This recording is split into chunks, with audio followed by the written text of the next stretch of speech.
Hello, ladies and gentlemen, and welcome back to another special interview episode of the Emma Gay Productions podcast. I'm your host, Mac, joined here with my co-host with the most, Kristen, aka Miss Flamingo. Kristen, what's going on? Not much. How are you holding up? I'm doing good, doing good. I'm really excited. We are in the summer movie season. We're also in the summer heat because God forbid that the East Coast can have a summer where we all don't feel like we're dying with the Yeah. heat because it's all like 100 degrees in my room right now. I'm like, Oh, it's too hot to go outside, but yeah. you can. Was that a burp? No, it's just like, that's like an exhaust, like, it's so Oh, hot. it sounded like a burp. Okay. But it's not too hot to go sit in a cool movie theater. Yes, there's a lot of great new movies that are out in theaters, and we have another exciting film coming out this Friday called The Sound. Yes, yes. Our good friends over at Blue Harbor Entertainment gave us some early screeners to the film, and we want to thank you for that. We were able to watch it and we were able to cover it. And Kristen actually sat down with director Brendan Devane and talked a lot Mm-hmm. about the film and just some of the process of making it. So it's a really good episode. We are excited to kind of cover this film a little bit. Just for a synopsis cover, The Sound stars William Fichtner, Jocelyn Hudon, and David Clennon. And the synopsis is a group of climbers embark on a dangerous climb that has been off limits for years. What initially begins as an audacious expedition transforms into a battle for survival against a force that toys with them. Now, this is definitely gives me vibes of I can't think of the movie name, which the people were trapped on the rising ski lifts at the resort. It gives me vibes of that, the ritual, and the descent. So a lot of inspiration was taken to making this film, but Actually, when I talked to Brendan, he talked about seeing the documentary Free Solo and how he said that oh, that movie kind of inspired him. And uh, one of the reviews that he was reading, someone called it the most like I'm not putting it properly, but they called it like a horror movie mhm. for that. And I thought that was really cool. And I thought, okay, that's a good way to see, Free Solo. And yeah, he felt inspired and wanted to tell a fun little movie, get creative, and that's what he did. And I'm not into rock climbing.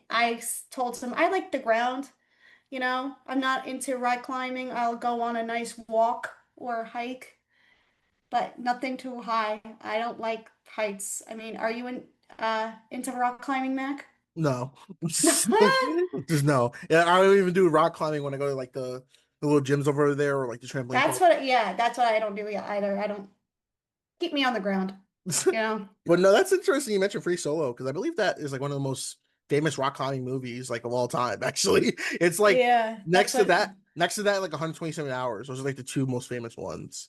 yeah, because you don't often think about rock climbing movies, honestly.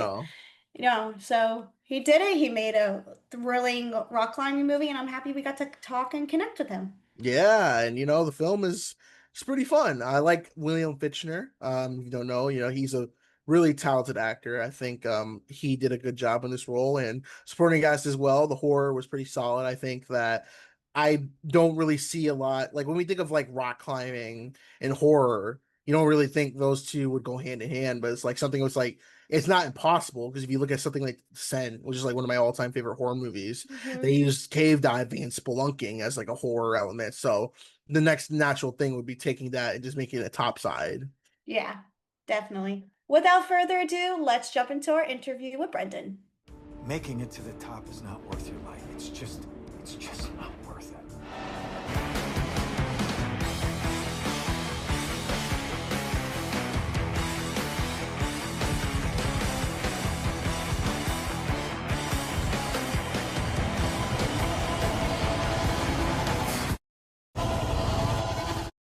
Not always what you can see, it's what you can hear. So I have to ask you first thing, are you an avid rock climber? Um, yes and no. Not no being the fact that I'm in my 50s and I have way too many physical injuries built over the years to kind of do that anymore. But yeah, when I graduated from college in the middle 90s, I moved to Telluride, Colorado, and Okay. just immersed myself in mountain culture, skied 100 days a year, got really into ice climbing, which of course leads you to rock climbing and climbing mountains and stuff like that. So yeah, I've done plenty of it, and there's plenty of autographical moments that are thrown into the film that came directly from my own experience. Because I noticed at the end of the film, when audiences get to check it out, there's a whole bunch of like photos of everybody showing being like rock climbing or doing something exciting. I prefer the ground. So, do you have any big fears? Like, are heights like your biggest fear? No, actually, I mean, yes, I have fears, but heights is not something I'm afraid of. And that was kind of the impetus for this movie when I saw the great documentary Free Solo with Alex Honnold. Mhm. And I saw a review of it where someone called it the best horror movie they'd ever seen. And it sort of set a light bulb off of that, like, hey, people are kind of, afraid of heights and makes their palms sweaty a little bit. Well, for someone like me, it doesn't. Like, I can be a couple 100 feet in the air hanging off a rope and it doesn't bother me. So that aspect of it was like, oh, okay, maybe we can do a horror thriller on the side of a big wall rock climb, and that'll just kind of ratchet up the tension and the anxiety for the audience just because of the setting. It was interesting for you to combine like horror and this adventure story. So, why did you want to tell audiences this story? And how did you come up with this concept of the sound? I wish I could say I got struck with a bolt of lightning and inspiration came to me, but that's not how my brain works. So it took a little bit to build it. You write drafts, and then you go back and you rewrite them, and things develop. And so if you read the first draft of this, that's a little bit different movie than one it came out with. But I've always kind of thought that you can blend genres. Now, you don't necessarily have to stick to one particular genre, say, be it horror or be it comedy or what have you. And so when we were, conceptualizing this film, I wanted to give people elements of a lot of things, elements of a little bit of action, some adventure, some drama, some, emotional kind of feelings, some character developments, along with your, I don't want to say typical, because I don't think we present a typical horror experience here, but horror elements that can play on several different themes within the film. But I thought the cast was very good, especially Christina Kirkman, who stars as Emily. And can you discuss about the casting process and how it was like working with everyone? Casting for this was a little bit different than what you normally do when you cast. Typically you're looking for the best actors, right? Fill out that character. And while we were doing that for this, we also were looking at people who had climbing in their background in their real lives, because actors are obviously used to being a doctor or a lawyer or pretending to be whoever. It's a little bit difficult when you're trying to pretend to be a world-class rock climber and you don't have those skills, right? And our budget level, it's not like we can send somebody to rock climbing camp for like 6 weeks or something like that to learn it. So we definitely approach casting with looking at actors who not only had great acting ability, but also had climbing backgrounds in their own personal lives. And someone like Christina, is a great, she's just an amazing athlete on her own because she's a former professional gymnast, but she also rock climbs herself. And so when you see those pictures next to the cast at the end, those were all taken well before the film, weren't done on purpose of the film. I just asked the cast for some of their own personal pictures of them out rock climbing so that, we could show that people that's, one of the main goals of this film was to present rock climbing in an authentic way of it actually happens. And to do that, we had to have rock climbers involved in the project. There was not enough time for training, but I was very fascinated to see that there was like these different angles of all the rock climbers and all the characters just, hanging from the mountain. What kind of cameras did you use? A lot. There's about 7 different source files in this film. So it ranges from, your super expensive RE Super 35 that we shot most of the cast on, that our regular production was. But you can't take those big cameras up onto big rock walls. And so we had a couple smaller RED cameras that shot the rock climbers. There's some iPhone footage in there. There's multiple drone footages, right? So you capture all those things in a certain resolution. And then when you're in post, you do things like there's I don't want to get too technical here, but the color grading process when you're in post makes the film look homogeneous, even though they were shot with 7 different kinds of cameras, right? And so that Hmm. the audience, when they're watching, can't tell when we shot it with the RE Super 35 in the studio compared to, say, a smaller camera that was up on the rock. Because pretty early on in this film, I realized that I couldn't film the rock climbing with a traditional production crew, right? So Yeah.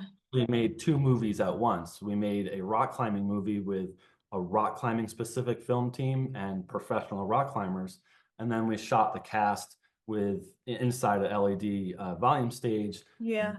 with a traditional film crew. I'm sure it was hard to like navigate some of those shots from time to time, especially like capturing like somebody's face like from the side, and you have to like, I guess, maneuver yourself into a different position. So was that challenging? It was very challenging, especially shooting on an LED volume stage, which is nice because you're not green screening it. You know, the images, Yeah. the background images up there in real time. But the other problem with it is that anytime the camera moves, the background has to move too. Right. So you have a lot of technical systems, you know, trying to link up the LED screens with the camera. Sometimes they work, sometimes they don't work, right? You know, just like any other technology. And that definitely proved challenging to get the correct angles because let's be honest, when in a film like this, when you're trying to induce vertigo, really, you want to shoot looking down, right? You Yeah. want to shoot down and show the ground, but you can't effectively capture dialogue that way. You have to Yeah. shoot across the actor when they're talking, and so it was kind of a challenge to blend the two to make sure that we got shots that were vertigo-inducing and stuff like that, while still showing our actors. You've got to see their faces, you've got to see them talk, you've got to see them interact with people, and then you get a more traditional, you know, profile view. So we Yeah. did a lot of different shots to try to capture it all. How did Blue Harbor come into the picture and help you release the film? You know, as everybody knows in this industry, it's kind of a challenging time. On one hand, it's never been easier to make content, right? With Hmm. iPhones now, you can make features and editing stuff, and soon to be with AI. Even right now, you can just text to type an AI movie. Hmm. It's also harder than ever to monetize your product if you're a filmmaker. And so how do you get your film out there, and how do you at least get enough revenue to break even? You know, no one's making independent movies to get rich, or at least you shouldn't be out there, right? Because Yeah. it's hard to do. So, you know, when you're going through the traditional distribution channels and you're getting offers and you're listening to, you know, what other people's plans are for it, um, you have to do the best thing that you think for your projects. And for this particular project, we had distribution offers from, you know, very legit companies, well-known companies that everyone's heard of, but they just didn't seem to match up right with this project. It's a little bit of a difficult marketing thing, and some Yeah. distributors weren't sure how to market the film. Is it a rock climbing film? Is it a horror film? Is it an adventure film? So some of that genre bending can actually work against you when you're talking about how a distributor looks at it to market it. And talking with Blue Harbor, they have a little bit of a different model, and it just seemed to fit up well with what we're trying to do with the film. And so they've been a great partner in getting the film onto the various outlets and theaters, and to bring the professionals like Emma, our publicist, and our submersive of our digital marketing campaign companies, and so that we all work together to promote the project. Well, I'm happy to see you team up with them. And I have time for one final question. What do you hope audiences take away after seeing The Sound? I hope they're entertained. Yeah. Because at the end of the day, right, this is the entertainment business, and there's nothing in this movie, or at least that I did as a filmmaker, to like make a political statement or any of Yeah. that, right? This is a popcorn movie that's just meant to be for people to be entertained. So it doesn't matter your political side or what you think about anything. You could be a rock climber and enjoy it. You can know nothing about rock climbing and still enjoy it. And so, yeah, it's just entertainment, and hopefully the people can be entertained for the hour and 44 minutes that goes. So that's going to wrap up our interview with Brendan. Mac, what did you think?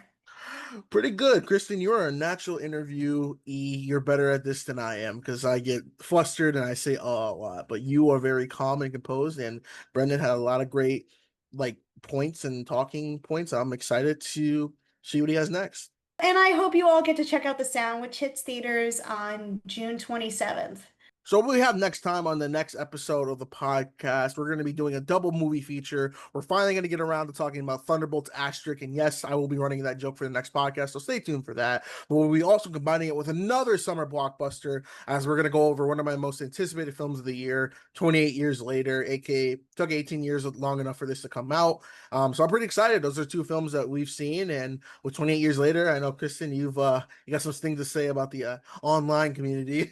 With the people who just can't have a friendly discussion about films, and Oh my gosh, the discourse is insane nowadays. It's so awful. can't wait to talk about it in the next episode. But make sure you like and subscribe this episode. Follow us on Instagram and follow us on the TikTok, and donate to our Patreons. It's only $2 a month. You get the first 7 days for free. It's a good time. We have fun. And until next time, I've been Mac. This has been Kristen, and you've been listening to the M&K Productions Podcast. Peace. Bye.